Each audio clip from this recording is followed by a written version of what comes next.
Bonjour à tous, on se retrouve pour un nouvel épisode de Twisted Wonderland, l'avant-dernier épisode, du coup épisode 7. Et oui, je pense qu'on peut dire que les choses sont un petit peu parties en vrille. Il s'est passé un ou deux petits trucs dans cet épisode-là. Donc, suite à la défaite, je pense qu'on peut le dire, de Ace et de Deuce, face à Riddle pour essayer de prendre le poste de chef du dortoir, Riddle va faire une terrible erreur, c'est-à-dire s'en prendre aux parents de nos personnages. Alors, je suis pas fondamentalement en désaccord avec sa façon de présenter les choses. Ace et Riddle ont de très bons points à apporter à la discussion, dans le sens où, du côté de Ace, il met en avant le fait que les enfants ne sont pas des prix pour leurs parents, ne devraient pas offrir de la valeur à leurs parents. C'est pas censé être leur petite marionnette, en fait. C'est pour ça qu'il y a autant d'enfants qui souffrent, plus ou moins volontairement de la part des parents, mais de leur imposer des attentes tellement énormes, parfois limite à vivre une vie qu'ils n'ont pas eue à travers leurs enfants, ça cause des dégâts pas irréparables. Je considère que personne n'est irréparable, n'est perdu pour toujours. C'est une valeur à laquelle je tiens particulièrement. Mais en tout cas, ça peut causer énormément de dégâts qui peuvent prendre énormément de temps à être réparés ou un choc suffisamment puissant pour que la personne concernée se rende compte à quel point l'environnement dans lequel il se trouve, dans lequel il a grandi, est toxique. Et c'est quelque chose de très très difficile à faire puisque bah, les enfants restent des enfants. Ils peuvent être abusés de toutes les façons possibles et imaginables par leurs parents, ça restera leurs parents. Que ce soit leurs parents biologiques ou des parents adoptifs ou de substitution, les enfants ont, alors je ne sais pas si c'est inscrit dans leur programme génétique, si c'est quelque chose avec lequel on est né, dans le sens où c'est un instinct de survie en fait, mais un enfant fera toujours tout pour plaire à ses parents. Jusqu'à un certain point, bien évidemment, c'est notamment pour ça qu'après on a les phases de rébellion. C'est aussi à ça que sert l'adolescence, c'est aussi bah, un petit peu à se détacher de l'emprise de nos parents pour devenir notre propre individu. Mais c'est extrêmement dur, même quand on a eu une relation terrible avec ses parents, c'est très difficile de ne pas chercher, même une fois à l'âge adulte, leur approbation. En tout cas, c'est un sentiment que je peux totalement comprendre. Ce qui me donne l'impression un petit peu que Riddle est un mélange entre Akito Soma de Foot Basket, euh, Kosei de Your Lie in April et, et, oui, et Akashi Seijuro de Kuroko's Basket. C'est ce genre de personnages-là qui ont été, comment dire, ouais, maltraités en soi, qui ont été maltraités par les adultes autour d'eux, qui n'ont jamais eu d'autres alternatives que celles qu'on leur a données et qui, à un moment ou à un autre, craquent pour le meilleur, souvent pour le pire, et ont besoin d'une aide extérieure pour réussir à se sortir de là. Ça a été Toru dans Foot Basket, ça aurait été Kuroko dans Kuroko, euh, et bah, d'une certaine façon, malheureusement, enfin, ça a été Kaori du coup pour Kosei dans Your Lie in April, entre autres choses. Donc, ouais, on le voit très très bien illustré dans cet épisode-là avec Riddle, qui n'arrive pas, en fait, à conceptualiser le fait que sa mère puisse être en tort, et globalement que lui-même puisse être en tort, puisque si, avec tous les efforts qu'il a fait, tous les sacrifices euh, qu'il a, qu'il a choisis, tous les sacrifices qu'il a fait, si cela ne lui permet pas d'avoir raison, d'avoir une valeur, d'avoir même une identité, à quoi comment dire? Ouais, ah, je cherche un mot. À quoi il réduit sa vie, en fait, quoi. Et le problème, c'est que c'est extrêmement dur, même une fois adulte, de remettre en question l'éducation qu'on a eue, même si à des degrés différents, mais c'est très difficile de remettre en cause l'éducation qu'on a eue parce que sinon, bah, enfin, ça demande une force mentale impressionnante et au moins un accompagnement personnel solide, quoi. Et donc là, on a littéralement Riddle qui est en train de péter les plombs, en fait. Ça a été teasé dans l'opening et dans l'ending, beaucoup plus dans l'ending, mais il y a des petites traces quand même dans l'opening. Et ça nous a été buildé tout le long de cette première saison. Et ouais, non, là, on a Riddle qui pète un câble, qui se dit... Parce que, du coup, il y a Ace qui va se rebeller quand il commence à parler des parents. Ce que j'ai trouvé un peu décevant. J'aurais bien aimé que ce soit Deuce, du coup, qui prenne... ouais, qui s'attaque directement à Riddle, parce que bah, lui tient énormément à sa mère. Il nous a raconté ça, il l'a raconté à Enma, que voilà, il veut faire mieux pour sa mère, et il ne supporte pas qu'on puisse insulter sa mère en disant que c'est sa faute si elle l'a élevé.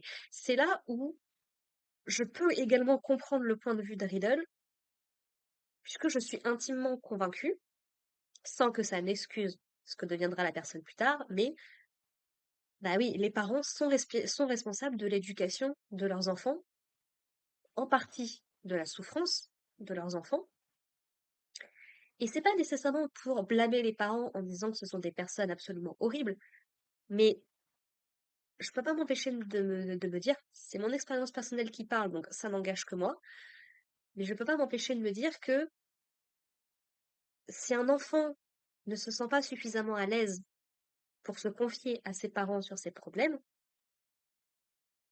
c'est que je pense qu'à un moment, les parents ont merdé quelque part. Sans forcément que ce soit un truc absolument horrible, mais peut-être qu'ils ont laissé trop d'indépendance. Mais en tout cas, voilà, je sais que c'est mon cas. C'est-à-dire que j'ai eu une période de ma vie quand j'étais plus jeune où, bah, globalement, ce qui aurait dû, paradoxalement, être la pire période de ma vie, n'en a été que la meilleure. C'est ça qui est très compliqué. Mais j'ai toujours été, à cette époque-là, j'étais un petit peu l'élève modèle. J'avais pas de problème, globalement. J'avais pas de problème. À ce niveau-là, j'avais pas de problème. Donc, là où mon frère avait un peu plus de difficultés, ça fait que, ben, on m'a donné un petit peu moins d'intention. On s'est moins préoccupé de mon état. Ce qui fait que quand j'ai craché quelques années plus tard, bah, je n'avais pas le sentiment de pouvoir demander de l'aide. Et c'est quelque chose qui me poursuit encore aujourd'hui, à l'âge adulte. Je travaille dessus, mais c'est très compliqué pour moi de demander de l'aide et d'accepter que je puisse ne pas être un fardeau pour les autres, en fait, globalement.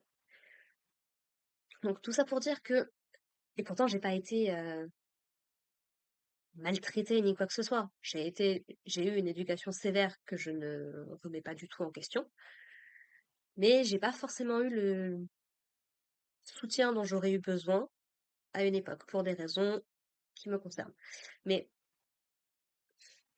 tout ça pour dire que oui, d'une manière ou d'une autre, j'estime, alors c'est très personnel aussi, chaque enfant est différent, chaque enfant appréhendra. Il faut arrêter aussi avec ce côté, oui, mais c'est pas parce que quand je me perds dans mes mots. Il faut arrêter avec cette idée que tous les gens réagissent de la même façon et qu'une personne qui réagit mal à un trauma qu'il a vécu est forcément dans le tort puisque bah, la majorité des gens ne réagiront pas comme ça. Il faut arrêter avec ça. Chacun réagit à sa manière, chacun est différent biologiquement, psychologiquement, dans l'éducation qu'il a reçue, dans le soutien qu'il a autour de lui, donc il faut arrêter de blâmer les gens là-dessus. Mais voilà, je ne peux pas m'empêcher de me dire que d'une manière ou d'une autre, les parents ont une responsabilité non négligeable. C'est pas pour les blâmer, c'est pas pour leur foutre de la culpabilité, mais un enfant n'est pas une marionnette, un enfant n'est pas une poupée, un enfant, dès le plus jeune âge, absorbe les émotions des gens autour de lui, ressent la façon dont il faut se comporter pour, bah, du coup, que sa situation soit la plus stable possible, et ça impacte les enfants, même encore beaucoup plus tard. Bref, petite leçon de psychologie de comptoir terminée. On a littéralement là vraiment Riddle qui pète les plombs, parce que bah du coup, Donc on a Deuce du coup qui se rebelle mais qui fait pas grand-chose. C'est là où ça me dérange un petit peu, c'est que du coup c'est bon que Ace aille foutre une patate à Riddle. Sur le principe, ça me dérange pas parce que s'il a toujours été le plus vocal des deux, de ce qu'on a vu de cette première saison, mais c'est vrai que ça reste plus Deuce le gars physique entre les deux, comme on l'a vu dans les autres épisodes. C'est lui. Donc c'est un petit peu dommage. Et puis après, il y a un élève qui va balancer un œuf, du coup, à la tête de Riddle, ce qui va entraîner toute une chaîne toute une chaîne de réactions où tous les autres élèves en fait de la maison vont complètement se rebeller et lui balancer plein de trucs à la tronche. Et là encore une fois, eh ben, c'est pas Deuce qui le fait. Alors qu'il y avait eu tout un petit truc qui avait été mis en place avec lui sur les œufs, chose que j'ai oublié d'en parler d'ailleurs dans son épisode précédent. Mais Deuce était ça m'a fait beaucoup rire. Deuce était convaincu que les œufs, s'ils n'étaient pas utilisés pour de la cuisine, deviendraient des poussins. Alors qu'il y a une différence entre des œufs normales qui sont juste pondus et des œufs qui ont été fécondés par un coq et qui du coup donneront un poussin plus tard. Et ça m'a fait beaucoup rire parce que du coup, t'as Deuce quand ils sont en train de faire la tarte, qui se dit non mais 16 ans de ma vie ont été qu'un mensonge et tout, ça m'a fait beaucoup rire. Ça m'a beaucoup rappelé les mythes qu'on peut avoir étant enfant, et qu'on se rend compte plus tard que c'est pas ça. Par exemple, typiquement, avoir l'impression que la lune nous suit quand on est en voiture le soir, par exemple. C'est c'est un truc qui est très très drôle. Bref. Donc c'est un petit peu dommage parce que du coup, c'est Ace qui prend vraiment toute la place dans cette confrontation face à Riddle, alors que Deuce a eu plusieurs opportunités de faire entendre sa voix. Alors, il est un peu plus réservé et un petit peu moins dans le tort que Ace, mais je trouve ça un peu dommage. Ça aurait mérité d'avoir vraiment une scène pour que Deuce, voilà, vraiment les solidifier en tant que duo, quoi, parce qu'ils sont adorables tous les deux. C'est une petite déception à ce niveau-là. Et en fait, on va avoir l'explication. Je vous en avais déjà parlé dans l'épisode précédent, je crois, sur le nain qu'on avait croisé dans la mine, qui était une espèce de créature qui ressemblait à un nain avec une espèce de grosse tête en verre avec un liquide noir à l'intérieur.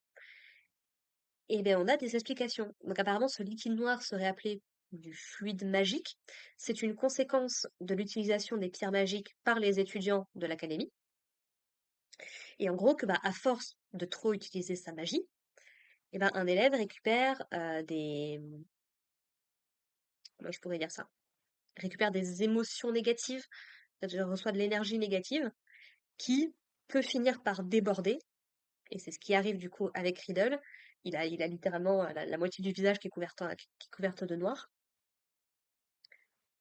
Et donc malheureusement, bah, ça va lui donner une espèce de transformation qui est plutôt sympathique, plutôt classe en soi, je ne dis pas.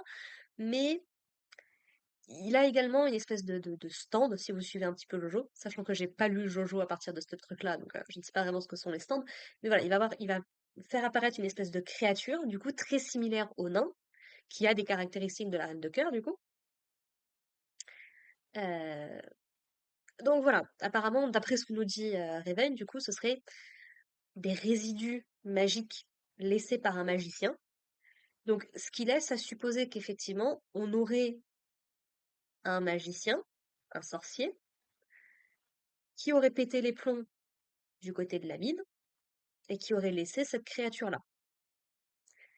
Ma question étant, comme on a la maison des 7 nains, bon, on a vu qu'un nain, on sait qu'il y en avait 7, bref. Mais est-ce que ce magicien en question ne pourrait pas être, par exemple, Blanche-Neige, à tout hasard, ou un équivalent de Blanche-Neige en tout cas. Donc voilà, on a des petites informations plutôt intéressantes. On a Enma également qui essaye un petit peu d'intervenir, qui arrive à calmer tout le groupe des autres élèves qui sont en train de s'attaquer à Riddle, en lui disant que c'est pas honorable plus ou moins la façon dont il s'entraîne à lui, à vraiment lui balancer des trucs et tout. Donc j'aime bien le personnage de Enma qui reconnaît également que Riddle est en train de péter les plombs. C'est vraiment un bon gars qui a que des bonnes qualités en fait. Enfin, bon, il a certainement des défauts, mais il nous est présenté sous un jour qui vraiment, moi, me plaît énormément. Il s'inquiète vraiment pour Riddle, il essaye d'apaiser la situation et tout. Donc non, c'est plutôt cool. C'est plutôt cool.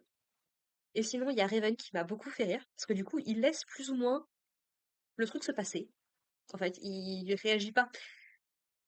Il se rend bien compte que ça va partir en vrille, mais il lance pas particulièrement de sort ou il essaye pas directement d'arrêter Riddle. Alors, est-ce qu'il le peut ou pas? On a vu qu'il est capable de manifester de la magie. Et lui-même, il se dit, ah bah mince, c'est vrai que j'aurais peut-être pas dû laisser le truc s'accumuler et tout. Je me suis dit, oui, tu veux pas faire un truc? Non? Non? Ok, très bien. On s'en fout de nos élèves? Ok, ça marche, j'ai compris.